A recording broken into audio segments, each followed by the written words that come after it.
morning, YouTube. My name is Trevor Steele with Backcountry PPG, and in today's video, I wanted to talk about the Sky Flux. Yes, the Sky Paragliders Flux Wing. I have been dreaming of flying this glider for years, and I'm extremely excited to finally have my hands on one. So let's talk a little bit about what this wing, who this wing is for, and what it is exactly. First and foremost, this is not a beginner wing. This is meant to be someone's second paraglider. And for being a second wing, it is extremely, extremely safe. As you'll see later on, I do collapse testing with the wing. It is designed to be a cross-country paramotor wing. This is a non-reflex paraglider, so it is not a reflex profile, and it's made to be extremely fast and extremely efficient, which non-reflex wings typically are just a little bit more efficient, but a little bit slower. In this case, we're able to achieve 40 plus miles an hour with the Sky Flux and have insanely low fuel burn. Plus, it freaking soars like a champ. The Sky Flux is made by a company called Sky Paragliders out of the Czech Republic, and Sky Paragliders has always been my favorite paraglider manufacturer. Every wing they've ever made that I have flown, probably not every wing they've ever made, but every wing that I have flown has always erred farther on the safer side. And anytime they make a wing, they try and put it farther on the safer side of that category of wing, i.e. cross-country, slalom, blah, blah, blah. They always err on that safer side. And the Flux definitely shines true for this. For being this extremely fast, extremely efficient cross-country wing, it handles turbulence like a freaking champ does. It is extremely stable, it is extremely safe, as you'll see in some of these collabs as I do later, and I am absolutely in love with it. It comes in the following sizes: 21, 22, 24, and 26. So there's only 4 sizes to choose from, but those weight ranges are very wide. So if you're a bigger pilot, 250 plus, you would have no problem flying something like the 26. If you're a much smaller pilot, you would have no problem flying their 21. They don't make the super small versions because it's not made to be that go rip around wing. Let's get into flying this wing. Let me show you some of my launches. Let's walk through the launches and let's continue with this review. Hey guys, coming at you here with a voiceover. Let's go ahead and watch this first launch, and we'll go ahead and talk about it in just a second.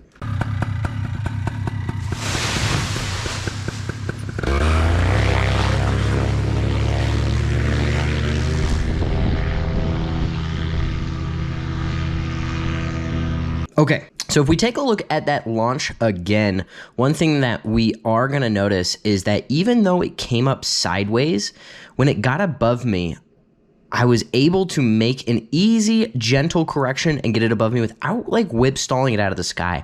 One thing that I noticed launching this wing is that I have a really deep brake range without just whip stalling the glider out of the sky. Some wings you go to launch, and if you touch too much brake, it just like slams down on the ground behind you before you even notice, and it gives you like no warning of it. This wing, you know, if you have to make a brake correction, whether that's both brakes because you have to run up a hill or jump a rock or whatever, or it's just, you know, individual right brake or left brake, you can make that correction without a lot of ground speed, because also if you noticed in that launch, I wasn't running very fast. You can make that correction with a decent amount of brake, not a lot of ground speed, and you won't just spin the wing.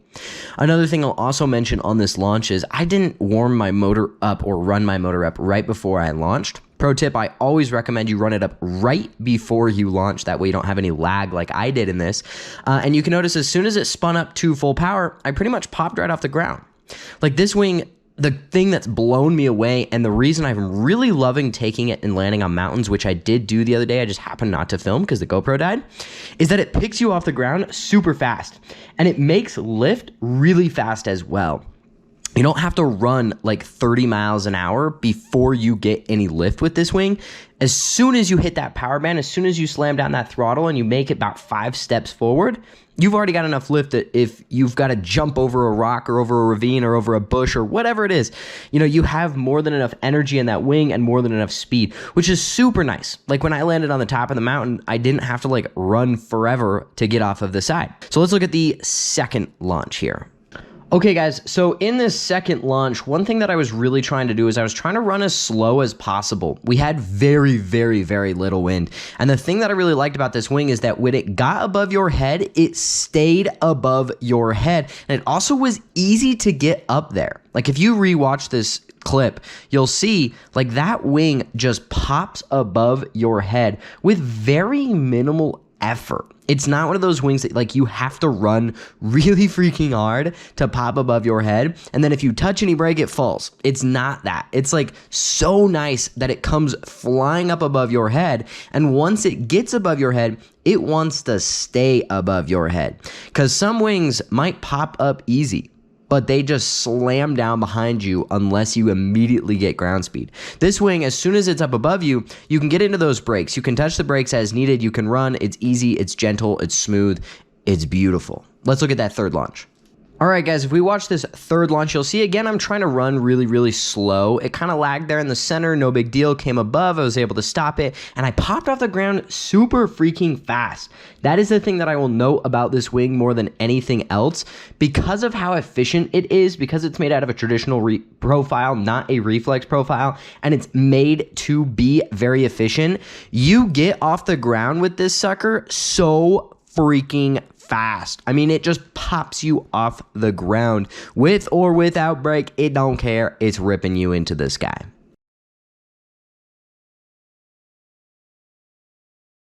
Let's go flying.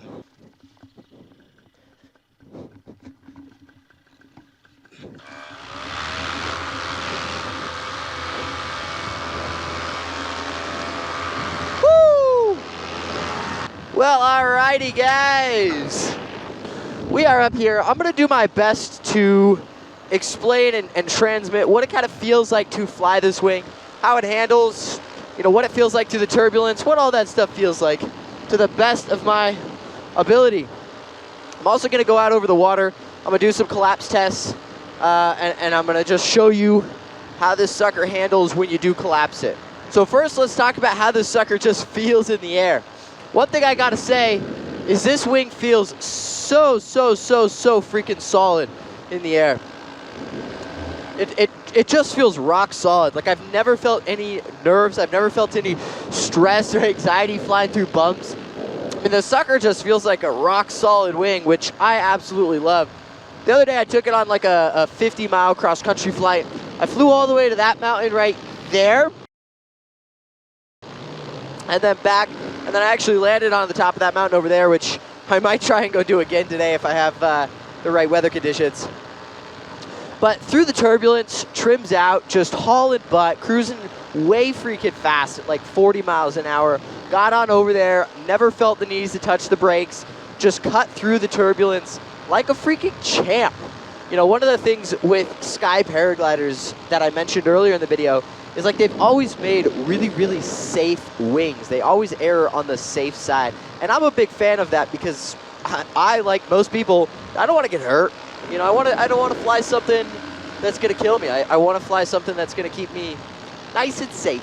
And that's what this feels like. I mean, I'll show you the collapse test here in just a second. But the thing is rock solid. Now, one thing I also noticed about this wing is it's so efficient. I mean, right now I'm cruising flat level at like 5,200 RPMs on a Monster 185. I'm on a size 22 Flux and I weigh 175 pounds. I mean, come on, dude. Come on. The cruising RPMs are insanely low on this sucker. I'm running an E-prop 140, by the way. The cruising RPMs are insanely low on this thing, and the speed is redonkulous. It just is made to cruise so fast. Let me just say, while I'm getting the selfie cam going, that the greatest thing I've ever purchased was an off-grid aviation throttle. If you don't have an off-grid throttle, you are seriously missing out, because let me just tell you, this is so nice. Boom. Just set that cruise control, baby. Turn it up a little bit. Forget about it. Forget about it. You don't need to touch it. You don't need to worry. You can mess with your fancy schmancy cameras all you want, and you'll keep flying wherever it is that you were trying to fly. How does that look? Okay, here we go. Clap sync. Boom. Okay. This wing, super efficient cross-country wing. Also foot drags extremely well. And it has a lot of freaking brake authority, which is really nice. I would foot drag, but I have the selfie cam out. It has so much freaking brake authority. And one thing that I found with some wings that I haven't found with other wings is that the brakes get progressively harder to pull as you go. So like at the top, it's nice and light, which is cool for when you just want to do the little things. But as you go, it gets a little bit heavier. So it kind of gives you a little bit of feedback as you're getting further into the brakes, which is really nice. That way you don't accidentally just hammer down. It also is nice because it's not super heavy the entire time you go to pull. Another thing that I love are these toggles. Someone asked in the forums the other day, like, what are the best toggles? And I have to say that Sky Paragliders has the best paramotor toggles out there, and also paragliding. So see, you've got this traditional toggle, which has a nice, light, soft little piece in it, which is cool, so you can pull it. It's nice and gentle. But it also has what's called a competition toggle, which is this piece right here. You see that? Now I'm holding basically on the line, but I have a little bar right here, right here, right here. You see that little bar? It's so freaking nice. This off-grid throttle, I've got 2 fingers on that comp toggle, 2 fingers on the throttle. This one I've got 2 fingers on. That allows me to pull more brake more easily. I mean, most people have to take a wrap or hold higher up or whatever. I don't. I just hold the comp toggles. Woo, baby! She still throws around. You know, one thing that's really awesome with this wing is how well it carries energy too. It doesn't flick around as well as some wings because it has a higher aspect ratio. As I mentioned earlier in the video, it has a 5.20 aspect ratio, which just means how long and skinny it is. Because of this longer aspect ratio, it's just gonna roll a little bit slower. You know, the smaller the aspect ratio, like speed wings, the faster the roll rate's gonna be. The higher the aspect ratio, like full-blown comp paragliders, which could be like 7, 8 to 1, the slower the roll's gonna be. This one at 5 is pretty high up there. I mean, that's competing with like Dudek warps. It's more than a free ride. It's more than those things. It's actually a pretty freaking high aspect ratio because it's made to be an efficient paraglider that you fly with a paramotor. Now, another thing that I will touch on here as we just kind of fly around are these trims. These trims are nice. They're not like stupid long, which I appreciate because sometimes when you have a super, super long trim buckle, it goes way back and almost touches your netting or has a magnet, and it just kind of gets in the way. These are nice and short little trims. The speed bar is also nice. I didn't rig it up this time. I was going to, but I kind of forgot to do that.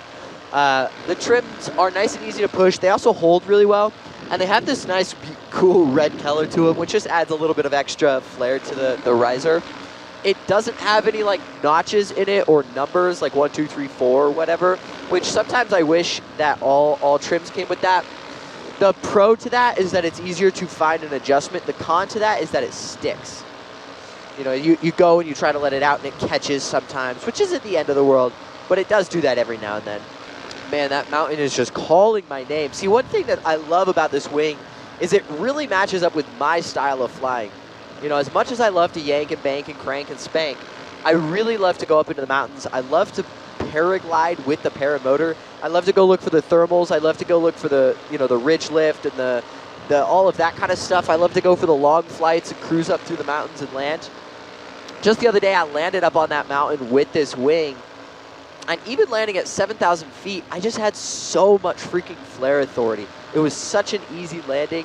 It was actually so easy, in fact, that I ballooned on accident because I was thinking it wasn't going to be as much flare as it was. And I just love this thing. I could take it up there, and it felt rock solid through that turbulence. It felt rock solid as I was getting rocked around, flying through the rotor, flying through the turbulence, flying through all of that stuff. I never had any nerves. I was never anxious or stressed or any of that stuff as I was chopping through that. Holy cow, it's a big old bird. Plus, one thing as well, my motor's not quite running to full RPMs. I haven't tuned it yet. And I had insane freaking climb rate. I mean, I just kept climbing and climbing and climbing and climbing and climbing, which is so freaking fun. So anytime I would like to go up into those mountains, anytime I like to go explore or do cross-country flying, I find myself reaching for this wing over, you know, other comparable rings, which are also awesome. But this one, I just love the stability of it. All right, let's go ahead and throw down some collapse tests here for you guys.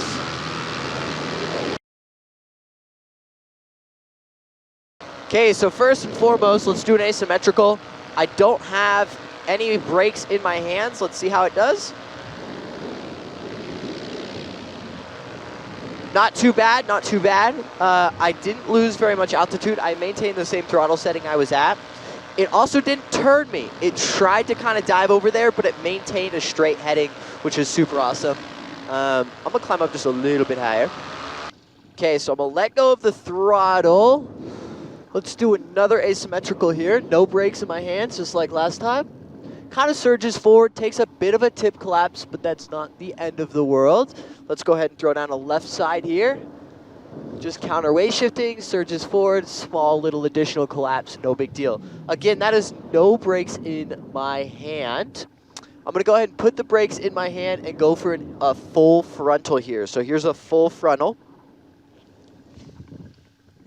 That was very nice, actually. I got nervous and I hit the brakes, so let's try to go for it again here. It kind of hangs back just a little bit. It doesn't just immediately surge forward and pop open. It kind of likes to hang back just a smidgy, think about recovering, and then pop open. But that recovery from that collapse is pretty freaking impressive. It did not take hardly any time to actually reinflate. And when it did reinflate, it wasn't a hard surge forward, which is really, really awesome. I wouldn't feel uncomfortable taking a full frontal, even at low altitude like I'm at right now. That was impressive. I mean, it just popped back open, just boom. And it didn't like surge hard after the initial, or after the inflation. Besides the little bit of a hang back on the first, or as soon as it hits, it's beautiful. Doesn't turn, doesn't dive, doesn't do any of that stuff. Let's take it up again, do that again. All right, let's go for that full frontal one more time. So here we go, we're going full frontal. No brakes touched, surges forward, does not collapse. Wow, that was impressive. It did not change direction at all. One more time, one more time. This time I'm gonna touch brakes. Woo, baby. She snapped back open real quick. Real quick. That was impressive. Holy cow. Okay, I like that. I like that. That's a nice wing. That is a nice wing. Okay, I'm digging that, ladies and gents. I'm digging that. One other thing I will add is that I don't have tip steering tied in, and I think this wing would handle like so much more flickable if I had tip steering tied in. Like, tip steering is so freaking nice. If your wing has tip steering and you don't have it tied in, you definitely should. I'm just saying. Yeah, baby! I'm loving this glider. I'm loving this thing. See, let's see. Let's go up just a little bit. I'm at like 30 feet, maybe. Big asymmetrical. No problem. No nerves, no stress, no fear, nothing. Let's hold it. Woo, yeah, baby. Could even hold that sucker for a half a second and she still flies. Let's do it again. Oh, let me adjust that camera real quick. There we go, okay. So let's see, we're cruising 30 feet, pull, 1, 2. Wow. I think I could hold that sucker for a half hour and she wouldn't care. Does not even want to stay collapsed. Holy cow, she just pops right back open, boys. That thing's freaking sweet. I feel very, very, very comfortable on this wing. All right, well, let's take her back. Let's go see if we can catch just a little bit of ridge lift with this sucker. That's where this glider is gonna shine, is in that efficiency. Wow, I feel really, really freaking confident on this thing. After doing those collapse tests, man, I just love it. I just love it. Let's see, I have just a touch of wind. I don't think I'm gonna be able to do any ridge soaring with it. Let's give it a bit of a try. Ooh, just a little bit. Little bit. Nope, we're still sinking. We're sinking out. We're going to the bottom. Not happening. Not soaring today, ladies and gents. That climb rate, though. All right, let's do some wing overs.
Okay guys, let's take a look at my landings. Let's talk about landings real quick. So I was actually doing a bunch of swoop landings, and the thing that I really noticed is how fast I freaking came burning it in, but how slow I stopped. Like, the crazy thing is you saw how quick I was going, but I set down like walking speed. I didn't have to run. Plus, another thing you'll notice here on this particular one and on all of them is that the wing did not just stall out of the sky. Like, look how heavy I can get into those brakes, right? Hands are all the way freaking down, hammering those brakes, and it just floats there. It does not just fall out of the sky. The thing I also really appreciate about this wing that you'll notice as we look at these ones is how slow I'm landing. I actually had just barely enough wind to do a touch and go, which speaks for how easily this wing stays above your head, because there was like barely any wind, but I just love how soft I set down. It's extremely nice that I set down so gently, because when I land at places that are higher elevation, I just have so much brake authority, which is so nice. So you can see, again, just setting it down light as a feather, barely enough wind to keep it up, and it manages to stay above your head. Super nice that you have a deep brake range as well. Let's check out this last one. I think I've been doing these ones all trims out, so if I'm not mistaken, this was a trims out landing. Look at how far I freaking glide, and I'm dragging my feet across the ground, and I still manage to just plow through all of the dirt and the rocks. Super fun. Let's check out my final thoughts on this wing. All right, guys, I just want to share my final thoughts. I abso-freaking-lutely love this wing. I love this paraglider. Number one, I just love the safety of it. After doing those collapse tests, after watching it recover, after watching it just like snap back open and not change direction, not dive, not do any of that silly stuff, I was hooked, especially because you get that level of safety with the insane amount of efficiency and lift that it creates. It is not a paraglider for the guy who just wants to go up and yank wing overs, loops, and spirals, but it is absolutely the paraglider for the guy who's looking to do cross-country flying, who's looking to get a little bit of extra efficiency, who's looking for those longer flights, who wants the speed, and who also enjoys to do little wing overs. It almost identically matches up with the kind of flying that I like to do, because unlike popular belief, I'm not really the kind of guy who just goes up and yanks and cranks. I do enjoy that, but it is not my primary style of flying. So this glider more closely aligns with what it is that I like to do. And the thing that I'm really enjoying about it is how fast it is, because it is shockingly quick, shockingly fast. I mean, you're able to keep up with the pretty hot reflex wings in terms of speed if you're on the hotter side of the weight range. And at the same time, you're doing so with like really freaking easy launches, because that's another thing that I really value in wings, is having an easy launch, because I like to land in places where if you screw up the launch, you're screwed. Because if you land on the top of a mountain and you're at like 10,000 feet and you screw up your launch when you break a prop or you fall down or whatever, good luck getting down. That's going to be a long hike. So I really like wings that are easy to launch, which I found this wing to be easy to launch. I will note it's a little bit on the heavier side. I was comparing it to the Sirocco 3 that I've been flying, and the Sirocco 3 definitely felt lighter, but I didn't notice there being a big difference in how they launched. I will say that the lighter wings do pop above your head easier than this one does, but I never struggled to get this glider above my head. Like, it never lagged behind me. I have some wings that I've flown where when you go to launch them, they just hover behind you, and it's like getting them above your head is a chore. I never had that problem with this wing. It inflated and came above your head really freaking easy. And the thing that I liked even more about that launch characteristics is once it was above your head, it never fell down. It didn't just like stall out of the sky. It came up above you and it just stayed there, because that's where it was meant to be. And on landing, whenever it was that I was landing the wing, one nice thing that I always enjoyed about it is that it didn't just immediately fall out of the sky. It stayed above your head. You landed, you did a full flare, you're holding a bunch of brakes, and it's still just hanging out above you. Which the reason I like that is because it gives me confidence in the brake authority, because it also has a deep brake range. So when you're flying around, if you're flying or when you're flying through turbulence and you need to active pilot the wing, you have a deep brake range without stalling the wing. You can get deep into those brakes and not stall the wing out of the sky, which is really nice because I fly in turbulence a lot, and when you're in heavy turbulence, you're typically heavy in brakes. And I did not want, or I do not like wings where when I'm heavy in brakes, I watch the center curl, or I watch it kind of want to hang back or do any of those things. And this wing doesn't ever give me that feeling. I feel so confident like getting into whatever amount of brake that I need to get into in the situation, which is so nice. One thing as well that I absolutely loved about this wing is how far you glided on landing. You guys saw like I was absolutely freaking burning it in. I went forever, and when I finally set down, it was really slow. Which I have found some wings you land like running really fast, and some wings you land running really slow. And this wing in particular had such a long brake range and so much lift at the end of that brake range that when you set down, it was a very comfortable walking speed, and it was really gentle. I loved it. I think I mentioned in the video earlier on, like I landed on the mountain, and when I did so, I accidentally ballooned, which is where you pop up, because I thought I was gonna need to hammer brakes faster than I did. It was like a habit. It was like I've been used to landing that a certain wing up there, and when I switched, all of a sudden I just have so much more lift that I have to recalibrate. My mind has to readjust to this new level of lift, which is super freaking awesome. So I'm absolutely stoked on this wing. If you are interested in more information, I am an official Sky Paragliders dealer. Yes, Backcountry PPG is an official Sky Paraglider dealer. I am extremely excited about that. I have more wing reviews coming, including the Sky Sema Power, which is the new version of the you-know-what. And I can't wait to make a video on that. I will be here soon. If you guys are interested in the Flux, if you want this to be your second wing, if you want this to be your third or whatever, if you're interested in this wing, check out the website down below or give us a call. I will be more than happy to help you get this wing. Thank you guys for watching. I will see you in the next video.